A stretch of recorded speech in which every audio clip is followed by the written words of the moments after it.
नमस्कार साथियों, आज हम लोग समांतर माध्य, माध्यिका, बहुलक, प्रसार, प्रसरण, प्रसरण गुणांक, इस तरीके से ये छोटे छोटे से हैं जहाँ से काफ़ी क्वेश्चन पूछे जाते हैं, इसको हम लोग देखेंगे। तो देखते हैं कि सबसे पहले हम लोग मीन यानी माध्य, समांतर माध्य या मीन कहेंगे। तो माध्यिका को मीडियन कहते हैं, बहुलक को मोड कहते हैं, परिसर को रेंज कहते हैं, मानक विचलन स्टैंडर्ड डेविएशन, विचरण, प्रसार, प्रसरण को वेरिएंस कहते हैं, विचलन गुणांक कोएफिशिएंट वेरिएंस कहते हैं। तो आप देखेंगे समांतर माध्य कैसे निकालते हैं। समांतर माध्य एक तरीके से अवसत होता है। क्या होता है? अवसत। अब जैसे कि मान लीजिए हमने यहाँ निकालने का प्रयास किया कि पहला है आपका क्या निकालना है, तो ये एक एग्जाम्पल दे दिया है। अब इसी एग्जाम्पल से हम लोग सबको बारी बारी से निकाल लेते हैं। पहले हम लोग निकालेंगे, जैसे हम नंबर 1 पे है, क्या है? माध्य। माध्य, माध्य को औसत भी कहते हैं, औसत, एवरेज जिसको बोलते हैं, जिसको मीन भी कहते हैं। अब तो मीन में क्या करते हैं, सबको हम जोड़ लेते हैं। भाई जोड़ेंगे तो 10 plus 10 plus 9 plus 10 plus 10 plus 11 plus 10 plus 11 plus 9, 1 2 3 4 5 6 7 8 9, ये संख्याएं आपकी 9 हैं। 9 से भाग दे देंगे, टोटल संख्याओं का योग आप जोड़ेंगे तो आ जाएगा कितना? 90। 90/9 काट देंगे, बराबर हो गया 10। यानी आपका उत्तर आ गया 10। दूसरे में आपने निकालने का प्रयास किया, ये आपका लग गया, बस ऐसे ही निकालेंगे, एकदम मीन आपका ऐसे ही निकल जाएगा। दूसरा है माध्यिका। क्या है? माध्यिका। ऐसे निकाल लेंगे माध्यिका। माध्यिका कैसे निकालेंगे? माध्यिका निकालने के लिए आपको पहले आरोही या अवरोही क्रम में लिखना होगा। तो आरोही क्रम में लिखने के लिए छोटे से बड़े, अवरोही क्रम में बड़े से छोटे लिखते हैं। इसको आप देख देंगे तो आरोही क्रम हो जाएगा छोटे से बड़े, यानी छोटे से बड़े 9 है प्लस ये 9 है, फिर उसके बाद 10 कामा 10 कामा 10 कामा 10 कामा 10 और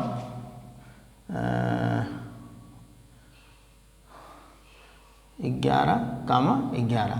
तो इस तरीके से अब देखेंगे कि भाई सम है कि विषम है। अगर विषम है तो दोनों तरफ से एक एक निकाल लेंगे और बीच वाला एक ही बचेगा विषम है तो। अगर विषम के लिए देखें एक सूत्र भी है, सूत्र विषम के लिए क्या सूत्र है? ऐसे तो शॉर्टकट में हम निकाल लेंगे कि वही उत्तर आएगा। जैसे कि मान लीजिए 4 इधर से ले लिया, 4 इधर से ले लिया, बीच में कितना है? 10 आ गया। लेकिन अगर विषम संख्या है तो उसके लिए एक सूत्र भी है, विषम संख्या के n/2 में पद का मान प्लस n/2 में पद का मान प्लस 1 में पद का मान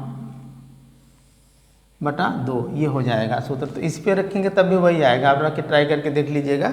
और मान लीजिए अब संख्या अगर सम है तो सम के लिए तो क्या करेंगे कि अगर मान लीजिए जैसे इधर से हमने एक मिटा दिया, क्या किया? एक मिटा दिया, तो मान लीजिए अब क्या हो जाएगी? ये संख्या सम हो जाएगी। ये संख्या जब सम हो जाएगी तो ये 2 इधर से, 2 इधर से लिया, फिर 2 इधर से लिया, 2 इधर से लिया, तो बीच में मान लीजिए 3 ले लेंगे। क्या लेंगे? 3 ले लेंगे। इधर से 10 20 बचेगा। कितना बचेगा? 10 20, और इस दोनों का बटा कर देंगे, यानी 10 प्लस 10/2 बराबर 10 आ जाएगा, यानी 20/2 बराबर 10 आ जाएगा। तो अगर इसके लिए ये सम संख्या के लिए क्या सूत्र है? ये तो विषम का सूत्र था, विषम का सूत्र था। सम का सूत्र क्या है? सम का सूत्र है n/2 प्लस 1 में पद का मान, प्लस 1 में पद का मान। जैसे n/2, अब मान लीजिए n कितना है आपका? n/2, यानी n कितना है आपका? टोटल संख्या कितनी आपकी थी? यानी आप देखेंगे 1 2 3 4 8, कितनी संख्या थी? 8। 8/2 बराबर कितना आ गया? 4 आ गया। 4 के बाद एक आपका कौन सा बचा? 5, तो एक जोड़ दिए उसमें, तो 5वें पद कौन होगा? 1 2 3 4 5, यानी आपका 10 आ गया ना उत्तर। इस तरीके से इसको भी लगाएंगे तो वो उत्तर आपका आ जाएगा। फिर हम लोग देखेंगे आपका कौन सा? बहुलक। क्या है? बहुलक। इसको बहुलक को देख लेते हैं। यहाँ पे बहुलक देख लेंगे तो बहुलक का मतलब होता है जो बहुत बार आए, बार बार जिसकी फ्रीक्वेंसी हो, जिसकी आवृत्ति बार बार हो। बहु मतलब बहुत बार, लक मतलब बहुत उसका लक हो। तो जैसे कि अब देखेंगे कि इसमें आपके 9 यानी 10 यानी यहाँ है जैसे कि बहुलक बहुलक को बहुत आसान है। बहुलक में आप देखेंगे मोड, इसको इंग्लिश में कहते हैं मोड। तो आपका इसको कैसे निकालेंगे, जैसे मान लीजिए 10 10 10 10 कामा 10 कामा 9 कामा 10 कामा 10 कामा 11 कामा 10 कामा 11 कामा 9। अब कौन सा संख्या बार बार आई, 1 2 3 4 5, 5 बार आया है, तो बहुलक कौन हो गया आपका 10 हो गया। अच्छा, कभी कभी एक सूत्र भी है कि बहुलक और माध्य और माध्यिका में क्या संबंध है, तो यानी बहुलक बराबर 3 माध्यिका माइनस 2 माध्य, यानी मोड बराबर 3md माइनस 2m मीन।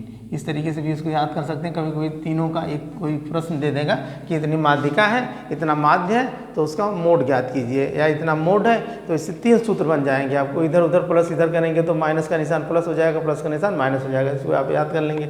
हम लोग उसके बाद जानेंगे परिसर के बारे में। किसके बारे में, परिसर के बारे में। परिसर को कहते हैं रेंज। क्या कहते हैं, रेंज कहते हैं।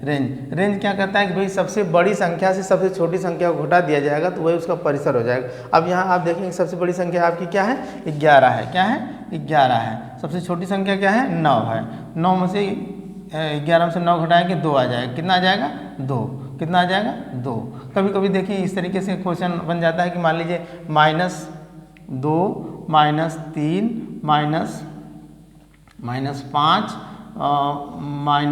-10 -8 ना, और मान लीजिए ये कह दिया का परिसर ज्ञात किया, का परिसर ज्ञात करो या कीजिए। तो अब देखें कि जो संख्या देखने में सबसे छोटी होगी वो संख्या अगर माइनस में है तो सबसे बड़ी होगी, जो संख्या माइनस में सबसे बड़ी देखने में लगेगी वो संख्या सबसे छोटी होगी। तो हम क्या करेंगे, -2 में से -2 और -8 घटा दिए तो ये हो जाएगा माइनस क्या हो जाएगा, प्लस। या -2 और ये +8 हो गया, यानी 8 में से 2 घट गया बराबर हो गया 6। तो इस तरीके से हमने निकाल लिया इसको। यहाँ पे इस सवाल में ये 6 हो जाएगा इसका परिसर। फिर हम लोग जानेंगे विचरण, प्रसार या प्रसरण गुणांक। ठीक है, तो नहीं अभी यहाँ मानक विचलन को जानेंगे। किसको जानेंगे, मानक विचलन को जानेंगे। मानक विचलन,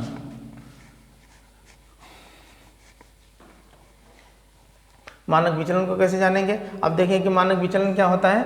मानक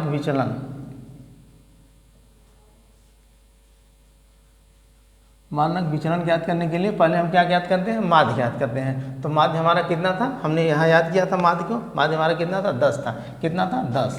यानी माध्य ज्ञात करेंगे, माध्य ज्ञात करेंगे। आप माध्य ज्ञात कर चुके हैं, आपका माध्य 10 था। और उसके बाद मानक विचलन को स्टैंडर्ड डेरिवेशन एस डी को ज्ञात करने के लिए बराबर क्या करते हैं, अंडर रूट कर देते हैं, अंडर रूट। और इसके बाद क्या करते हैं, अंडर रूट करेंगे और इसमें से जो है बारी बारी से संख्याओं को घटाएंगे। क्या करेंगे, बारी बारी संख्याओं को घटाएंगे। अब 10 में से हमने 10 को घटाया तो क्या हो जाएगा, 10 में से 10 को घटाएंगे हो जाएगा 0, यानी इसको स्क्वायर करेंगे, प्लस फिर उसके बाद 0 का स्क्वायर प्लस अब 10 में से 1 घटेंगे 1 का स्क्वायर प्लस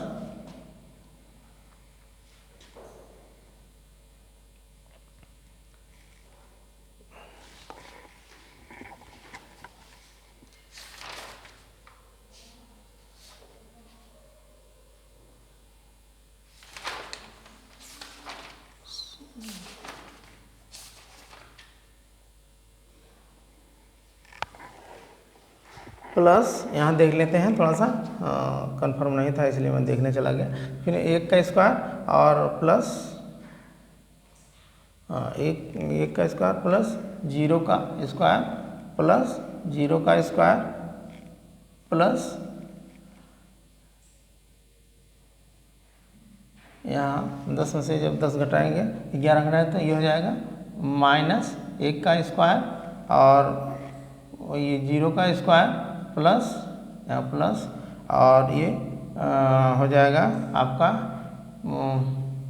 1 का स्क्वायर, ये भी 1 का स्क्वायर हो जाएगा और नहीं यहाँ -1 का स्क्वायर और 1 का स्क्वायर प्लस 1 का स्क्वायर, तो 1 का स्क्वायर और संख्याएं कितनी आपकी हैं, टोटल 9 है। कितनी है, 9 है। तो आप इसको देखेंगे यानी 0 0, ये 0 0 तो 0 हो गए, और 1 का स्क्वायर 1 ही होगा, और 1 का स्क्वायर ये भी 0 माइनस का स्क्वायर 1 ही होगा, ये भी 1 का स्क्वायर, ये भी 1 का स्क्वायर, तो अंडर रूट कितना हो जाएगा आपका, अंडर रूट यानी 4/9 बराबर इसको करेंगे तो हो जाएगा 2/3। ये आपका आंसर हो गया। तो इस तरीके से आप इसको कंफर्म कर लेंगे। ये हो गया आपका स्टैंडर्ड डेविएशन या मानक विचलन। फिर आगे हम लोगों का क्या है, विचरण, प्रसार या प्रसरण, यानी तीनों ये कहीं कंफ्यूज मत करिएगा। यानी जो प्रसार है या एक तरीके से परिसर और प्रसार में अंतर समझिएगा। यानी विचरण मतलब विचरण कर रहा है, प्रसार हो रहा है उसका, और प्रसरण वही चीज़ हो गई, वेरिएंस जिसको बोलेंगे। तो इसको ज्ञात करने के लिए यानी मानक विचलन का स्क्वायर कर देंगे, यानी प्रसार या विचरण या प्रसरण, प्रसरण बराबर आपको मानक विचलन का स्क्वायर कर देंगे, मानक विचलन का स्क्वायर। तो मानक विचलन आपका कितना आया था, 2/3, इसका स्क्वायर कर देंगे तो आ जाएगा 4/9। ये आपका आंसर हो जाएगा। यही आपका हो जाएगा प्रसार या विचरण या मानक विचलन। फिर उसके बाद लास्ट में है आपका विचरण गुणांक। क्या है, विचरण गुणांक, विचरण गुणांक, विचरण गुणांक है, विचरण गुणांक है। विचरण गुणांक ज्ञात करने के लिए आप क्या करेंगे कि ये आपका जो है विचरण गुणांक ज्ञात करने के लिए आप